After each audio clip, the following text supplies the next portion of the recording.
Hi everyone, सरल academy में आपका स्वागत है। मैं उम्मीद करता हूँ आप सब काफी ज्यादा अच्छे होंगे और आपने पढ़ाई स्टार्ट कर दी होगी। नहीं करी होगी तो बेटा बहुत गलत बात है, आपको स्टार्ट करनी पड़ेगी क्योंकि 12वीं है।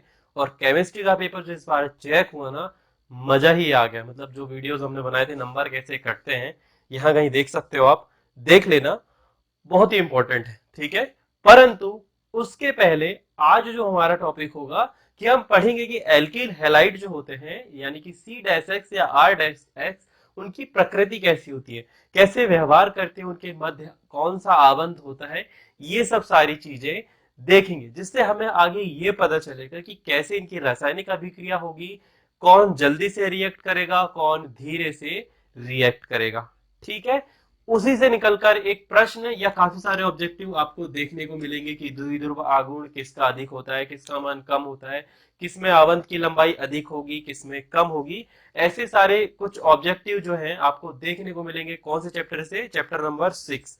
तो बहुत ही इंपॉर्टेंट लेक्चर है ये, आप सभी को पूरा देखना ही देखना है। मैं बाकी सारे वीडियोस में लास्ट में बोलता हूं, पर इसमें पहले बोल रहा हूं, ठीक है। आप सभी को पता है कि एल्किल हैलाइड यानी कि आर डैश एक्स, यहां पर आर आप बोल सकते हैं CH3 डैश, इससे कोई भी हैलोजन जुड़ सकता है। वो फ्लोरीन हो सकता है, आप बोलो तो वो क्लोरीन हो सकता है, यदि आप इसके नीचे जाते हैं तो वो ब्रोमीन हो सकता है, और सबसे लास्ट में यदि आप जाएं तो वो क्या हो सकता है? वो आयोडीन हो सकता है। आप याद रख लीजिए क्रम। आवर्त सारणी में यदि आप ऊपर से देखें तो सबसे पहले फ्लोरीन आएगा, उसके नीचे क्लोरीन वाला आता है, और तीसरे नंबर पर ब्रोमीन, और लास्ट में क्या आता है? आयोडीन। जब आप आवर्त सारणी में समूह 17 देखेंगे, कौन सा समूह देखेंगे आवर्त सारणी में? समूह 17, जिन्हें ही हम क्या बोलते हैं? हेलोजन। अब यहां पर क्या है? यहां पर कार्बन है और इधर क्या है? हाइड्रोजन है। तो कार्बन और आपका हेलोजन, कार्बन और आपका हेलोजन दोनों ही आवर्त सारणी में पी कक्षक यानी पी ब्लॉक के तत्व कहलाते हैं। कौन सा ब्लॉक बेटा? P block. और मैक्सिमम टाइम इनकी प्रवृत्ति ये होती है कि ये ऋण आवेश को, ऋण आवेश होता है इनमें, यानी कि धन आवेश की ओर आकर्षित होते हैं या धन आवेश को अपनी ओर आकर्षित कर लेते हैं। दोनों ही बात एक ही है, ठीक है। तो यहां पर आप यदि ध्यान से देखोगे तो फ्लोरीन पर भी माइनस आवेश है और कार्बन पर भी माइनस आवेश है। एस पर हम देखें कब? जब पी ब्लॉक के समूह के आधार पर या पी ब्लॉक के तत्व के आधार पर देखें। परंतु आपने 11वीं में एक शब्द पढ़ा होगा जो कि होता है प्रेरणिक, जो कि होता है प्रेरणिक प्रभाव। पढ़ा है? प्रेरणिक प्रभाव। अब ये क्या होता है? तो प्रेरणिक प्रभाव एक बहुत ही इंपॉर्टेंट चीज है।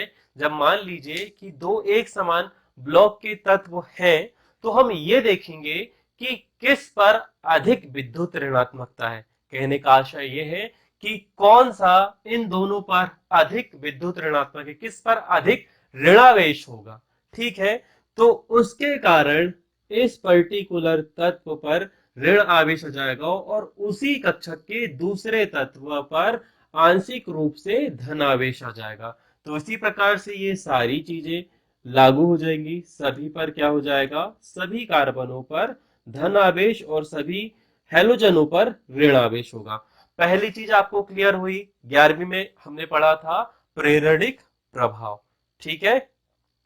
अब दूसरी चीज, दूसरी चीज कि जब ऋण आवेश जिसमें ज्यादा होता है ना, ऋण आवेश जिसमें ज्यादा होता है, या फिर आप ये कह लीजिए जिसका परमाणु क्रमांक कम होता है, जो आवर्त सारणी में पहले आ जाते हैं पी ब्लॉक में, आप ये कह सकते हैं कि उनके आबंध की लंबाई कम होती है। कहने का तात्पर्य क्या है? उनके आबंध की लंबाई छोटी हो जाती है। चलिए इसका भी एक वो देख लेते हैं, क्या मैप देख लेते हैं। आपको यदि कुछ चीजें लिखनी है तो आप इस प्रकार से लिख सकते हैं कि एल्किल हैलाइड पर हैलोजन परमाणुओं पर अधिक ऋणावेश होता है। इसी कारण से या फिर इसी कारण से प्रेरणिक प्रभाव ये कहता है कि उसी ब्लॉक के दूसरे तत्व यानी कार्बन पर आंशिक रूप से धनावेश होगा। इसीलिए ये ऋणावेश तत्व जैसे व्यवहार करेगा और ये धनात्मक तत्व के रूप में व्यवहार करेगा। अब इन इन दोनों के बीच में कौन सा बंध होता है, तो आप लिखेंगे सह संयोजी आबंध होता है। कौन सा आबंध होता है बेटा, सह संयोजी बंध, यानी कि शेयरिंग बॉन्ड होता है। ठीक है, इलेक्ट्रॉनों का आदान प्रदान नहीं होता, इलेक्ट्रॉनों आपस में सिर्फ जुड़े हुए होते हैं। ठीक है, लाइक एस और पी ब्लॉक में यदि हम देखें तो प्रॉपर Na अपना इलेक्ट्रॉन Cl को दे देता है और दोनों आपस में जुड़ जाते हैं और एक कंपाउंड बनता है NaCl। परंतु यहां पर ऐसा नहीं होगा, यहां पर होगी साझेदारी कि जो आपका है वो मेरा है, जो मेरा है वो आपका है। ठीक है, इस प्रकार के बंध को हम बोलते हैं क्या, सहसंयोजी बंध। एक चीज क्लियर हुई। अब हम चलते हैं आवर्त सारणी में नीचे की तरफ। ठीक है, ये सारी चीजें आपने नोट कर लेनी है। अब आप ये देखो कि आवर्त सारणी में पहले नंबर पर क्या आता है, फ्लोरीन। तो इसका परमाणु क्रमांक कम होता है, मतलब इसमें इलेक्ट्रॉनों की संख्या नॉर्मली कम होती है। इसमें इसका परमाणु क्रमांक कितना होता है, 9। इसका और 9 पे जैसे ही आप 8 जोड़ देंगे तो इसका परमाणु क्रमांक निकल कर आ जाएगा, जो कि होता है कितना, 17। अब जब आपको और आगे निकालना होगा तो आप क्या करेंगे, 17 में क्या जोड़ेंगे, 17 में यदि आपको अगले का परमाणु क्रमांक निकालना है तो आप 17 में जोड़ देंगे 18। तो यहां पर आपका परमाणु क्रमांक निकल कर आ जाएगा 35, और 35 में भी यदि आप 18 जोड़ देंगे तो जो परमाणु क्रमांक आएगा वो आएगा आयोडीन का परमाणु क्रमांक। तो इस प्रकार से आपको सभी के परमाणु क्रमांक देखने हैं। यहां पर आप देखेंगे 8 और 5 होते हैं 13, 3 और 1 4 और 1 5। तो यह है आयोडीन का परमाणु क्रमांक, ये है आपका ब्रोमीन का, ये है क्लोरीन का, और ये है फ्लोरीन का। ठीक है, ये एक छोटी सी ट्रिक थी कि यदि आप इसमें 8 जोड़ देंगे तो अगले का निकल जाएगा, इसमें 18 जोड़ देंगे तो अगले का, फिर इसमें 18 जोड़ देंगे तो अगले का। ये 11वीं में आपको सिखाया गया होगा, नहीं सिखाया गया हो तो कोई बात नहीं, आपने यहां देख लिया और ये सभी पर लागू हो जाएगा। ठीक है, ये ट्रिक है एक्चुअली एक।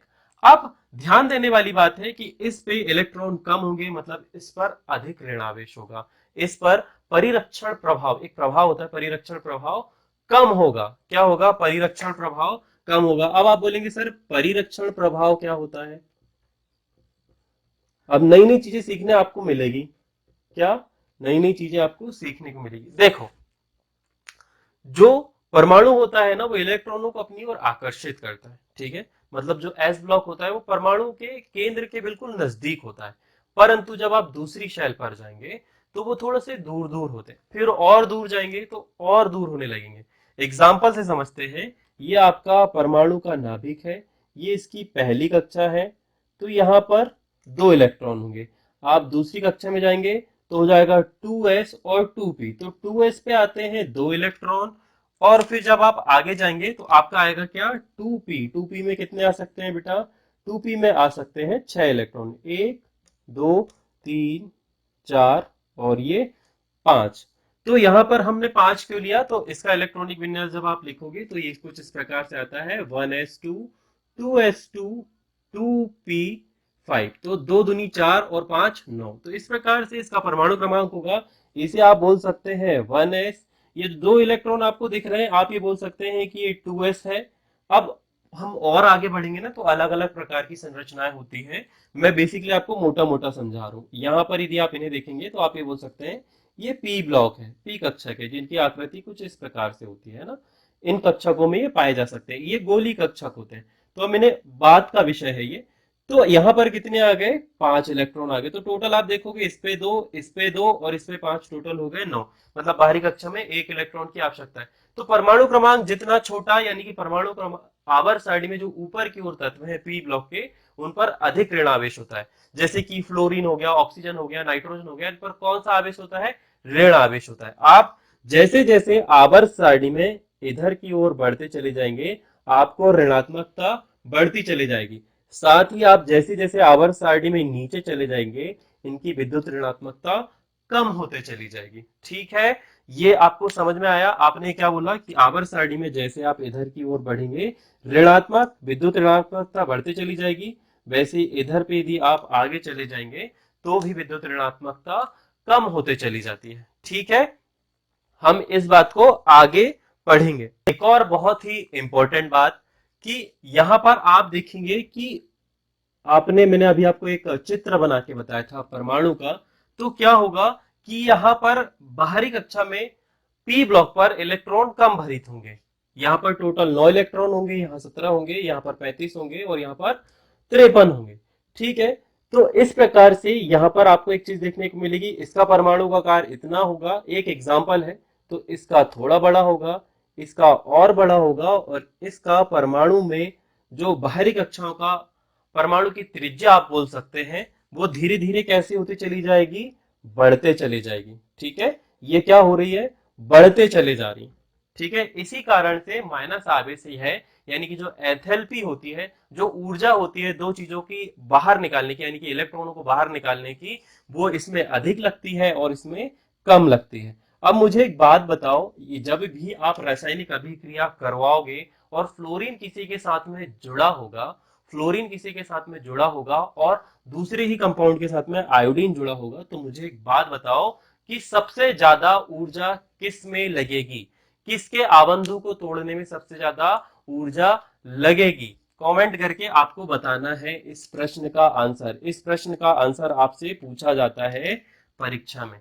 तो ऑब्वियस ही बात है कि जिसकी एंथैल्पी बहुत ही ज्यादा कम होगी, इसका मतलब ये है कि उसके आबंध को तोड़ने में उतनी ही कम ऊर्जा लगेगी। तो यहाँ पर एंथैल्पी किसकी कम है, यहाँ पर एंथैल्पी आयोडीन की कम है, मतलब सबसे कम ऊर्जा इस पे लगेगी और सबसे ज्यादा ऊर्जा इस पे लगेगी। ठीक है, अब जब जोड़ने की बात आएगी तो सबसे फटाक से रिएक्शन कौन करेगा, ये, और सबसे धीमे रिएक्शन जुड़ने के लिए यानी विरजन करते समय ये करेगा। आपको ध्यान रहना चाहिए। साथ ही यहां पर आप ये कह सकते हैं कि यहां पर एक तरह का मजबूत बंध हो सकता है, जबकि यहां पर एक तरह का कमजोर बंध होता है। अब इससे बहुत ही ज्यादा इंपॉर्टेंट एक रिएक्शन आप देखने को पड़ोगे, वो होगी SN1 और SN2 रिएक्शन। ठीक है, तो SN1 रिएक्शन जो है वो दो चरणों में होती है। धीमा चरण होता है पहला और दूसरा चरण होता है तेज। तो वो होती है आयोडीन वाले उत्पाद पे। ज्यादातर अधिकतर आपको ये देखने को मिलेगा कि उसमें आयोडीन वाला उत्पाद होगा जो बहुत जल्दी टूट जाता है, आपस में उतने अच्छे बंध नहीं बना पाता, अपने अंतर अणु बलों से लड़ते रहता है और तोड़ते और जोड़ते रहता है। परंतु यहां पर ये वाली अभिक्रिया जिसमें बंध स्ट्रांग होते हैं, इसमें हमें देखने को मिलेगी SN2 रिएक्शन, जो कि धीमे धीमे होती है और मुख्य रूप से जो है मोनो एल्किल हैलाइड या फिर प्राथमिक एल्किल हैलाइडों में देखने को मिलेगी। अब जब हम और आगे जाते हैं, अभी हमने कितनी चीजों पर बात कर ली, हमने बात कर ली विद्युत ऋणात्मकता के लिए, तो विद्युत ऋणात्मकता सबसे ज्यादा फ्लोरीन में होती है, सबसे कम ब्रोमीन में होती है। हमने बात कर ली परमाणु त्रिज्या, या आप बोल सकते हैं किस पर, एंथैल्पी पर।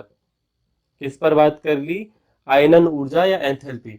तो सबसे ज्यादा ऊर्जा इसकी होगी और सबसे कम ऊर्जा इसकी होगी। मतलब कहने का तात्पर्य क्या है, यदि इसकी बाहरी कक्षा से मुझे इलेक्ट्रॉन निकालने हैं तो मुझे अधिक ऊर्जा लगेगी, जबकि इससे यदि निकालने हैं तो मुझे कैसी ऊर्जा लगेगी, कम।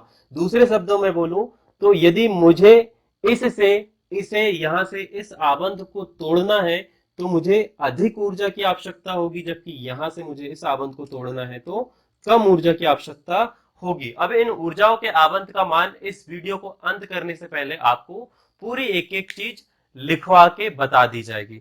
ठीक है, अब ध्यान से सुनना एक और चीज, यहां पर ये जो आबंध है, यहां पर ये जो आबंध, ठीक है, क्या है, आबंध। इन आबंधों की लंबाई भी होती है, क्या होती है, लंबाई। उसे नापा जाता है पीएम यानी कि पीको मीटर से। किस पर नापा जाता है, पिको मीटर से। अब जिस पे अधिक ऋणात्मकता होगी वो फट से प्लस आयन को अपनी ओर खींचेगा और बिल्कुल मजबूती से पकड़ के रखेगा, और जिसमें कम विद्युत ऋण आयन होगा वो क्या करेगा, वो धनात्मक वाले परमाणु को पकड़ के तो रखेगा मगर कैसे, दूर से। वो ये चाहेगा कि मेरे साथ रहे मगर कैसा, दूर से। अब मान लो इससे अधिक नेगेटिव चार्ज यदि इस पर आ जाए तो ये क्या करेगा, टूटकर भाग जाएगा।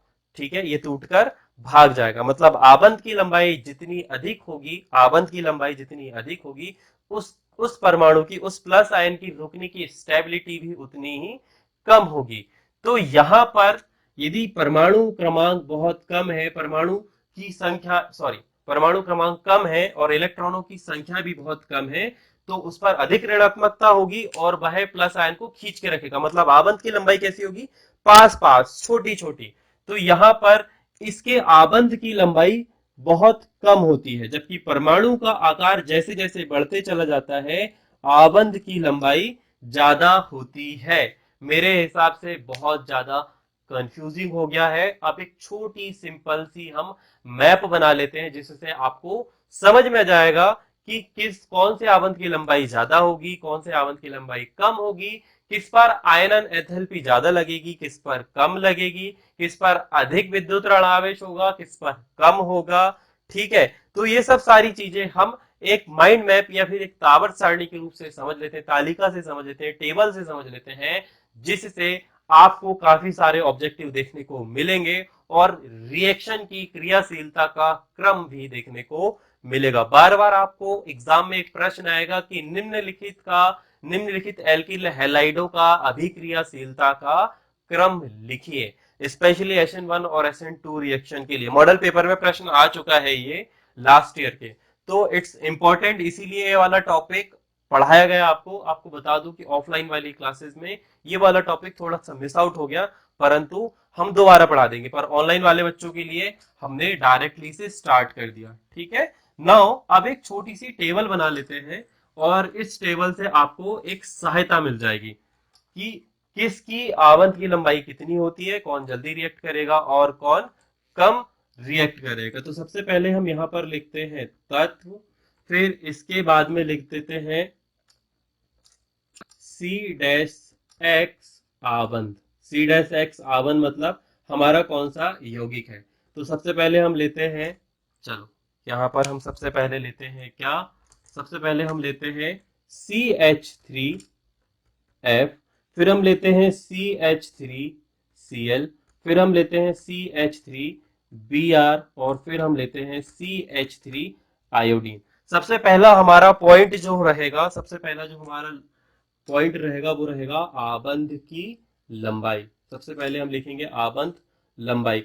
और परमाणु की आबंध की लंबाई कैसे नापी जाती है बेटा, तो वो नापी जाती है पीएम यानी पीको मीटर से। तो मैंने आपको बताया था कि आवर्त सारणी के जो ऊपर वाले तत्व होते हैं वो अधिक विद्युत ऋणात्मक होते हैं, तो जैसे ही उन्हें प्लस आवेशित तत्व दिखा वो अपनी ओर उन्हें आकर्षित करके उन्हें पकड़ के रखेंगे।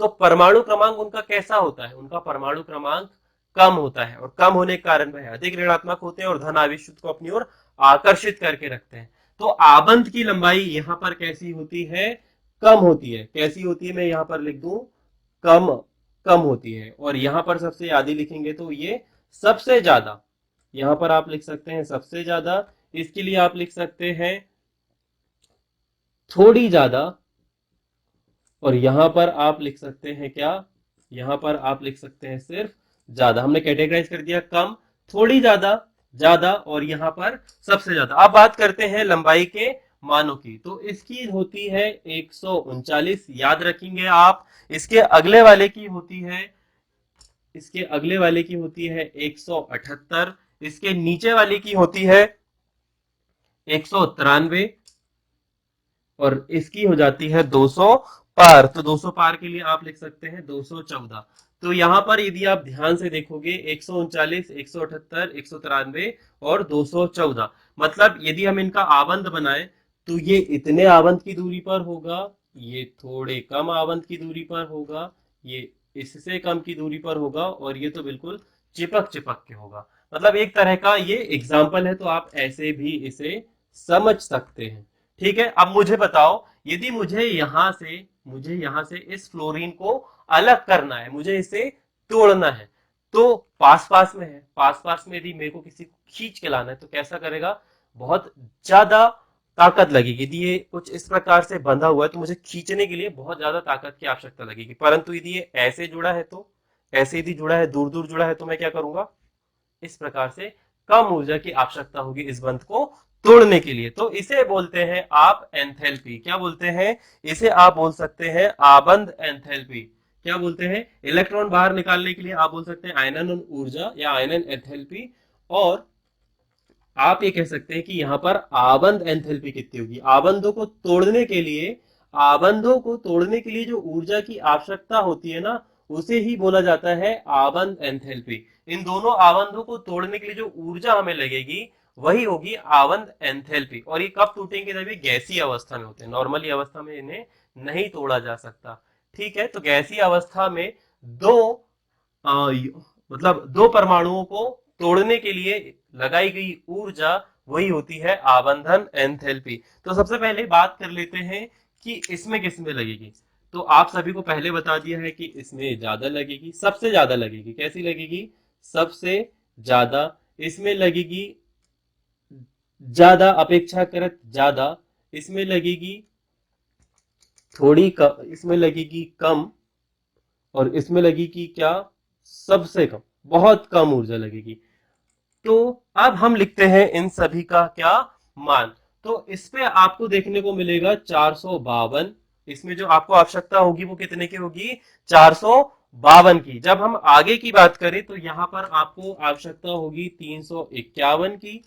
मतलब क्लोरीन को यदि तोड़ना है तो थोड़ी ज्यादा लगेगी और थोड़ी कम लगेगी, इससे तो कम लगेगी। और इससे कम, इसमें 351 से भी कम लगेगी। मतलब कितनी? 293।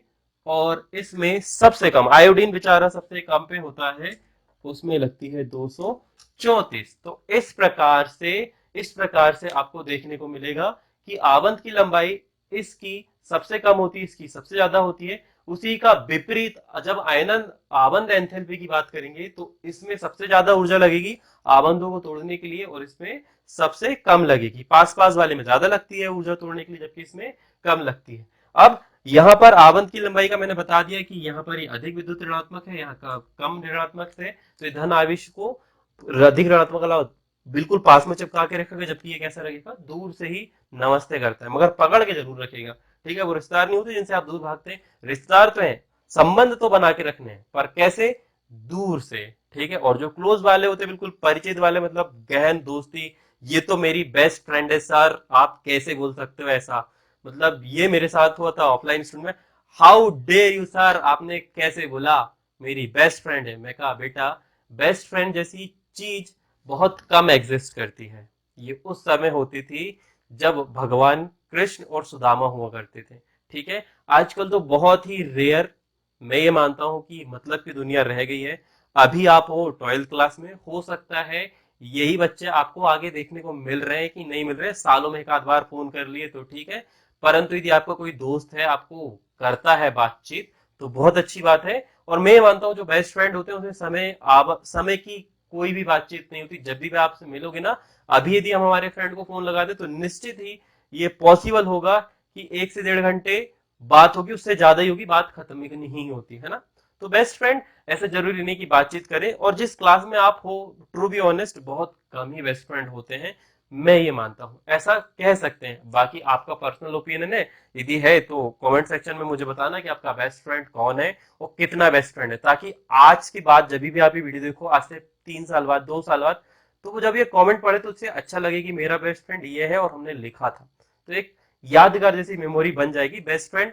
वैसे एक केमिस्ट्री के विषय में हम कहाँ पहुंच गए, है ना? तो इस प्रकार से आपको पता होना चाहिए कि किसमें कितनी आवंत की लंबाई होगी और कैसा व्यवहार करेगा। अब एक दूसरा शब्द निकल के आता है, ऑब्जेक्टिव टाइप में काफी ज्यादा पूछा जाएगा, दैट इज द्विध्रुव आघूर्ण। द्विध्रुव आघूर्ण। अब द्विध्रुव आघूर्ण जो है वो दो चीजों पर निर्भर करता है। सबसे पहला आवेश, किस किस पर? सबसे पहला आवेश, और दो परमाणुओं के नाभिक की जो बीच की दूरी होती है उसके गुणनफल के। ठीक है, तो यहां पर ध्यान से देखोगे तो इन दोनों के मध्य जो आबंध है वो कैसा है? पास पास है। ठीक है, अब इन दोनों की आबंध की लंबाई कैसी होगी? कम। परंतु जब हम इसकी और इसकी बात करें तो सभी जगह कार्बन पर जो है एक जैसा चार्ज रहेगा, मगर यहां से आप देखोगे तो फ्लोरीन पर अधिक ज्यादा रहेगा और इस पर कम रहेगा। तो ये वेरिएबल हो सकता है, ज्यादा डिफरेंस नहीं आएगा, परंतु यहां पर विद्युत ऋणात्मकता कम होगी पर आबंध की लंबाई कैसी होगी? थोड़ी सी ज्यादा होगी। तो ज्यादा अंतर नहीं आएगा। सबसे अधिक द्विध्रुव आघूर्ण जो होगा वो इसका होगा और सबसे कम इसका होगा। अब आपको ये निकालना है कि कैसे आप इसे निकाल सकते हो। तो मैंने आपको पहले ही बता दिया था कि द्विध्रुव आघूर्ण कैसे निकाल सकते हो आप। दो परमाणु के नाभिकों के बीच के आवंत की लंबाई और उन पर जो आवेश है किसी एक परमाणु पर इस पर तो समान रहेगा, इस वाले पर जो इधर वाले आप देखोगे इन पर कम ज्यादा होते रहेगा। तो यहां पर आपको ये देखना है दोनों को गुणा करके कि किस पर ज्यादा आता है। तो हम एक एक करके लिखते हैं। इसका द्विध्रुव आघूर्ण जो है बहुत ही ज्यादा माइनर सा डिफरेंस होगा, सब में एक सही होगा 1.8, इसका भी होगा 1.8, इसका भी होगा 1.8 और इसका होगा 1.6। ठीक है, जो अंतर हमें देखने को मिलेगा वो यहां पर देखने को मिलेगा। यहां पर होगा 47, यहां पर होगा 60, यहां पर 30 और यहां पर होगा 30 और यहां पर कर देते हैं कितना, 36। ठीक है, तो यहां पर हमें जो देखने को मिला सबसे अधिक द्विध्रुव आघूर्ण, यहां पर कॉमन सी बात है कि परमाणु क्रमांक Cl का परमाणु क्रमांक यदि कि Cl का जो आवेश है और आवंत की लंबाई वो ऑब्वियसली बात है इन सभी से ज्यादा होगी। एक कॉमन पॉइंट आप निकाल के देखना, आप चाहो तो गूगल करके या फिर अपनी ही रिसर्च से सभी के आवंत की लंबाई मतलब दोनों के बीच के नाभिकों की दूरी और उन पर मौजूद ऋण आवेश के मानों का गुणा करके देखोगे और देखोगे कि इतना आ रहा है कि नहीं आ रहा है। तो यदि सबसे अधिक द्विध्रुव आघूर्ण की बात करें तो किसकी होगी, कौन सा वाला पॉइंट ज्यादा होगा, सबसे अधिक हमारे हिसाब से इसकी होगी और सबसे कम जो है वो आप लिख सकते हैं इसके लिए। ठीक है, तो ये आपको लिख लेना है फटाफट से, आप चाहो तो नोट डाउन कर सकते हो। ठीक है, ये था आज का वीडियो। अगले वीडियो में हम बात करेंगे किसकी, अगले वीडियो में हम बात करेंगे एल्किल हैलाइडों के विरचन की, जिसमें हम बात करेंगे एलिफैटिक एल्किल हैलाइड यानी कि खुली श्रृंखला वाले एल्किल हैलाइडों की, जिनकी निर्माण विधि हम सीखेंगे। उसके बाद में हम सीखेंगे रासायनिक अभिक्रियाएं। तो यहां पर इसे समाप्त करते हैं। ज्यादा लंबा पका दिया मैंने आपको, परंतु ये वीडियो बहुत आवश्यक था, आपको पता होना चाहिए सीड एक्स आवंत की प्रकृति, इससे बहुत सारे ऑब्जेक्टिव बन सकते हैं। आई होप आपको क्लियर हो गई होंगी चीजें। जल्द ही मुलाकात करेंगे अगले वीडियो में, तो अपना ध्यान रखिएगा। शादी विवाह का सीजन है, लिमिट में बिल्कुल खाना खाना है अपने को ताकि स्वास्थ्य बिल्कुल सही रहे। ध्यान रखिएगा अपना। आप चाहे तो सरल एकेडमी को फाइनेंशियली सपोर्ट कर सकते हैं। पूरे वीडियोस में आपको लिंक देखने को मिली होगी, क्यूआर कोड देखने को मिले होंगे, साथ ही नोटबुक नहीं बोल सकते हम बोल सकते हैं आपको नोट्स, क्विज प्रैक्टिस और बहुत सारी ऐसी चीजें हैं जो आप हमसे खरीद सकते हो, बहुत ही रीजनेबल प्राइस में है वो। साथ ही यदि आप चाहो तो हमारे इंस्टाग्राम को भी फॉलो कर सकते हो, कुछ अमेजिंग सी चीजें हम वहां पर भी करते हैं। साथ ही कुछ प्रैक्टिकल्स वीडियोस भी अब आपको देखने को मिलेंगे। मैं और मैडम काम कर रहे हैं इस मुद्दे पर, तो जल्दी ही हम अब प्रैक्टिकल वाले वीडियो विद थ्योरी, शॉर्ट तो अभी आप देख रहे होंगे 1 मिनट क्विक रिवीजन, तो वो भी आपको मिलेंगे और साथ ही कुछ प्रैक्टिकल वीडियोस भी आपको देखने को मिलते रहेंगे। इसी उम्मीद के साथ जल्दी मुलाकात होगी आपकी हमसे। ध्यान रखिएगा अपना। राधे राधे।